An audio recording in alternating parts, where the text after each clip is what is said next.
السلام عليكم ورحمة الله وبركاته. الحمد لله الذي بنعمته تتم الصالحات، جعل الأرض قرارا وأحاطها ب7 سماوات، جعل فيها أنهارا وفجاجا وجبالا راسيات، خلق الحياة ليبلونا وكتب علينا الممات، وأشهد أن لا إله إلا الله وحده لا شريك له، وأشهد أن سيدنا ونبينا وعظيمنا محمدا عبده ورسوله. اللهم صل وسلم على سيدنا محمد وعلى آله وصحبه وسلم. أعوذ بالله من الشيطان الرجيم. بسم الله الرحمن الرحيم. رب اشرح لي صدري ويسر لي أمري واحلل عقدة من لساني يفقه قولي. إن أريد إلا الإصلاح ما استطعت وما توفيقي إلا بالله عليه توكلت وإليه أنيب. أما baada ya kumhimidi Mwenyezi Mungu Subhanahu wa Ta'ala na kumtakia rahma na amani kipenzi chake na kipenzi chetu bwana wetu Muhammad sallallahu alayhi wa ala alihi wa sahbihi wa sallam, atunabudi kurudisha shukrani zetu za dhati kwake yeye Allah Subhanahu wa Ta'ala kwa kutupatia afya na kwa kutupatia uzima tukaweza kukusanyika tena katika mwezi mtukufu wa Ramadhani kukumbusana mawili matatu yanofungamana na dini yetu. Leo insha Allah Ta'ala tukiendelea na kipindi chetu kujua mambo asiyoyapenda Allah Subhanahu wa Ta'ala. Katika mambo asiyoyapenda Mwenyezi Mungu Subhanahu wa Ta'ala ni israf. Inna Allaha la yuhibbu almusrifin. Hakika ya Mwenyezi Mungu Subhanahu wa Ta'ala hawapendi wenye kufanya israf. Israf ni almujawazatu ama atajawuzu bilhaddi, ni kufanya kitu kwa kupita mipango, kwa kupita mipaka, kufanya kitu kwa zaidi ya inavyohitajika. Unajua kuna alihsanu na kuna alisraf. Alihsanu huwa aladau bima fawqa almafrudh lak, ila wa bilwalidaini ihsana, na kwa wazazi wawili uwafanyie ihsani ni kuwafanyia zaidi ya yale ambayo kwamba ni faradhi kwa wewe uwafanyie. Lakini israfu ni katika upande wa ubaya, ni kufanya kitu kwa zaidi ambacho kwamba kitakudhuru, kama kutoa sadaka huku wewe huna, fanya israfu. Nyumbani kwako hakuna chakula, hakuna mali, hakuna lolote, wewe watoa waenda kupatia mtu mwingine. Watu wako wa nyumbani unawaelekeza vipi? Na vile vile katika sherehe yako, kwa mfano katika furaha yako, unatoa chakula zaidi ya vile inavyotakikanwa ama zaidi ya kiasi ya watu ulioalika. Wewe umealika watu 200, umewaagizia biriani, ukawaletea na kuku, ukawaletea na tanduri, ukawaongezea na nini na nini na nini na nini, ukishtukizia watu wamedaradara kila mahala, chakula kimbakia chatiwa pipani, chakula kishatiwa mkono. Kwa hivyo israfu ni jambo ambalo kwamba hakitakikani katika Uislamu. Na israf tunaweza kuigawanya katika sehemu mbili. Kwanza ni israfu ambayo kwamba hii tumeitaja, tutaieleza baadaye. Ama israfu ya pili ni israfu katika madhambi na maasi. Mwenyezi Mungu Subhanahu wa Ta'ala anatuambia katika Al-Qur'anul Karim, qul ya ibadiyalladhina asrafu ala anfusihim la taqnatu min rahmatillah inna Allaha yaghfiru dhunuba jami'a innahu huwal ghafurur rahim. Qul, sema Mtume Muhammad kuambia waja wangu, ya ibadiyalladhina asrafu ala anfusihim, enyi waja wangu ambao kwamba mumepita mipaka katika kumaasi Mwenyezi Mungu Subhanahu wa Ta'ala kwa kuzidhulumu nafsi zenu. Mumepita mipaka katika kumaasi Mwenyezi Mungu Subhanahu wa Ta'ala. La taqnatu min rahmatillah, musikate tamaa katika rehma za Mwenyezi Mungu. inna Allaha yaghfiru dhunuba jami'a innahu huwal ghafurur rahim. Mwenyezi Mungu Subhanahu wa Ta'ala anasamehe madhambi yote, hakika ya Mwenyezi Mungu Subhanahu wa Ta'ala ni mwingi wa kusamehe na mwingi wa rehema.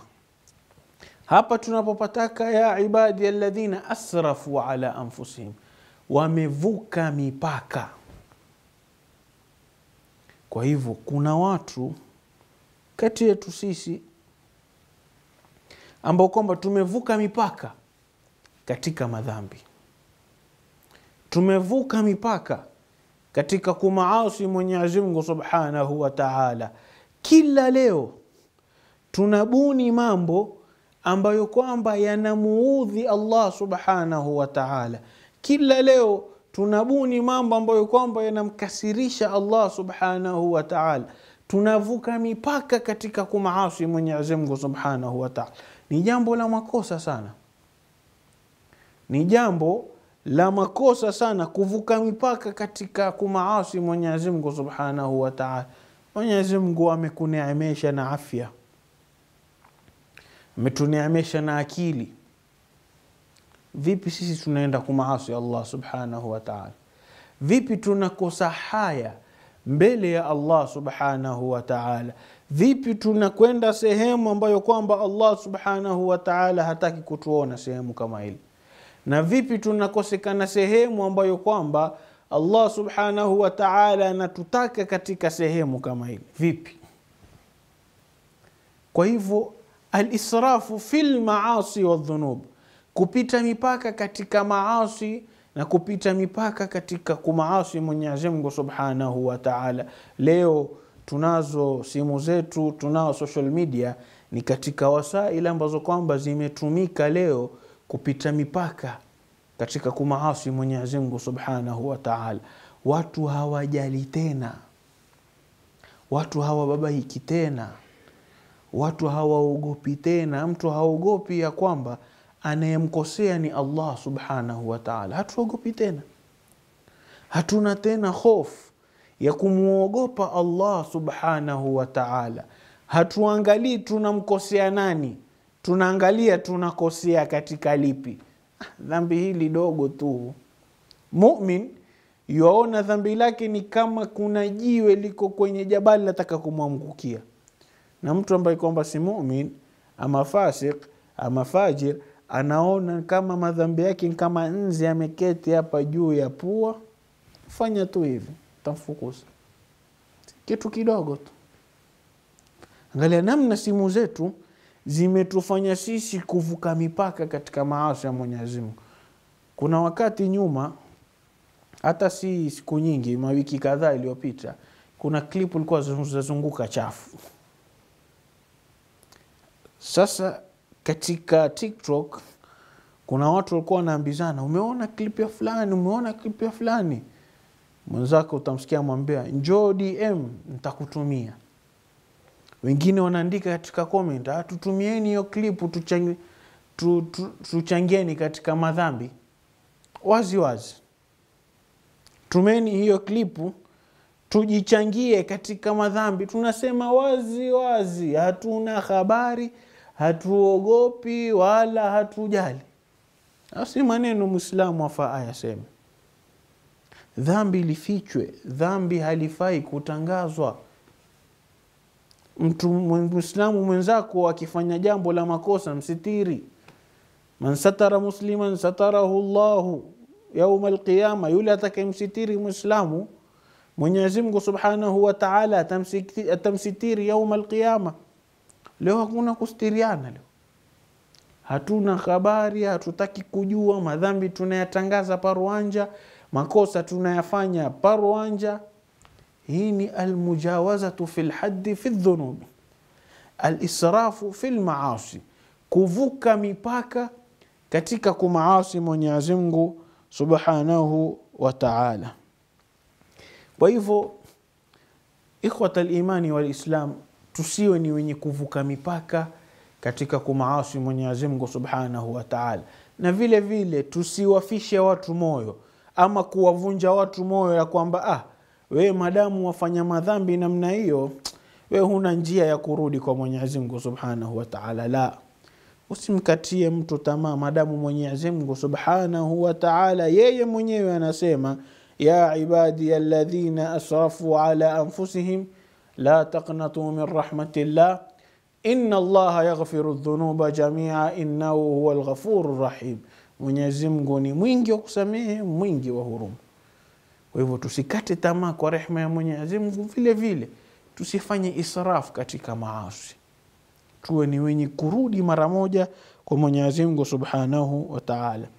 Israf vile vile ina maana la tusrifu fi tahrim. Musifanye israfu katika mambo ya haramu. Musivuke mipaka katika mambo ya haramu kama tulivyoeleza katika maasi, kama katika mambo ya kheri. Leo katika maajabu ama katika mambo kusikitisha ni kwamba katika kheri anaasiwa Allah Subhanahu wa Ta'ala. Kama katika mambo ya harusi, harusi ni sunna kubwa ya bwana mtume Muhammad sallallahu alayhi wasallam, lakini utakutwa ni sehemu ambayo kwamba anaasiwa Mwenyezi Mungu Subhanahu wa Ta'ala. Angalia ikhtilatu inaopatikana, mchanganyiko wa waume na wanawake, magoma yanayopigwa ya kukosa adabu na kukosa heshima, vyakula vinavyotolewa kwa wingi kiasi cha zaidi kuliko kinavyohitajika, ni kupita mipaka katika haramu. Jambo la sunna, jambo la taa tumeligeuza, tumelifanya ni jambo la maasi. Tumezifanya harusi zetu ni harusi za maasi, alafu baada ya wiki 2-3 watu wakiachana utasikia wamehusudiwa, sijui wamfanyiwa sihiri, wamfanyiwa sijui ushirikina wakawachana. Yani Mungu hana njia nyingine kutuadhibu ila kwa hasad. Hatuoni maasi ambayo kwamba tunayafanya, hatuoni madhambi ambayo kwamba tunayafanya, mpaka harusi zetu tutazifanya kwa makosa. Alafu harusi zikivunjika, ndoa ikivunjika, tuanza kwa wakimbia hasad, nenda kafukize, nenda sijui akafanya nini. Tuangalie harusi yetu fanya vipi. Ikiwa tumeifanya kwa maasi, kwa nini tusitarajie ndoa ivunjike? Jambo la pili, la tusrifu fi tahrim. Jambo la tatu, maanahu la taakulu haraman fa innahu israf. Usile kitu cha haramu kwani hiyo ni israf. Mali ya haramu, chakula cha haramu, kwani vile vile inahesabika katika kuvuka mipaka katika madhambi. Na jambo la tatu, la tusrifu fi akli ma zada ala shibai fa innahu mudhir. Usile zaidi ya kushiba. Sisi ni watu ambao kwamba la naakulu hata najua, hatuli mpaka tushikwe na njaa, wala naakulu ila shibai, wala hatuli mpaka kushiba. Sisi twala thuluthi moja chakula, thuluthi moja maji, thuluthi moja hewa. Lakini sisi watujua tena, thuluthi 2 chakula, thuluthi moja maji, alafu hewa tuitafuta. Mbona mtu amemaliza kula atafuta hewa? Ukimwambia tembea hapa paka pale, ile pumzi anazozitoa la ilaha illa Allah Muhammadur Rasulullah. Kwa hivyo Mwenyezi Mungu Subhanahu wa Ta'ala anatuambia ya bani Adam khudhu zinatakum 'inda kulli masjidin wa kulu washrabu wa la tusrifu innahu la yuhibbul musrifin. Hakika ya Allah Subhanahu wa Ta'ala hawapendi watu ambao kwamba wenye kufanya israf. Kwa hivyo ikhwatal imani wal islam, tusifanye israf. Na tumetaja mambo mawili, israf katika madhambi, tusifuke mipaka katika madhambi, tusifanye madhambi. Sisi wanadamu ni wenye kukosea, kwa hivyo tusivuke mipaka katika madhambi. Tusiwe yani innovative katika madhambi. Siku hizi tumekuwa ni innovative na inventive. Tuna invent madhambi mapya, design mpya, mavazi mpya za kukosa adabu na kukosa heshima. Yani kila siku kuna jipya la makosa tunalivumbua. Tuwe kando na mambo kama hayo. Tuwe kando na maasi, tuwe kando na kumaasi Allah Subhanahu wa Ta'ala. Na vile vile katika vyakula, tusifanye israfu. Tengeneza chakula kwa kiasi, kama ni harusi, kama ni sherehe, ni chakula cha Ramadhani, hasatan Ramadhani. Kabla tujasahau, tunapika vyakula variety, muhogo, sambusa, bajia, labania, sijui nini na nini, tunazieka hapo zote. Alafu mkifungua madhini, ukishatia tende 2-3, ukishashukisha na maji tumbo ndi kile chakula, nani atakula? Chakula chote kile mlichokipika nani atakula? Kwa hivyo ikhwata al-imani, innahu la yuhibbu al-musrifin, hakika Mwenyezi Mungu Subhanahu wa Ta'ala hapendi wenye kufanya israf. Na madamu Mwenyezi Mungu Subhanahu wa Ta'ala hawapendi wenye kufanya israf, basi mimi na wewe vile vile tusifanye israf. Wassalamu alaykum wa rahmatullahi wa barakatuh.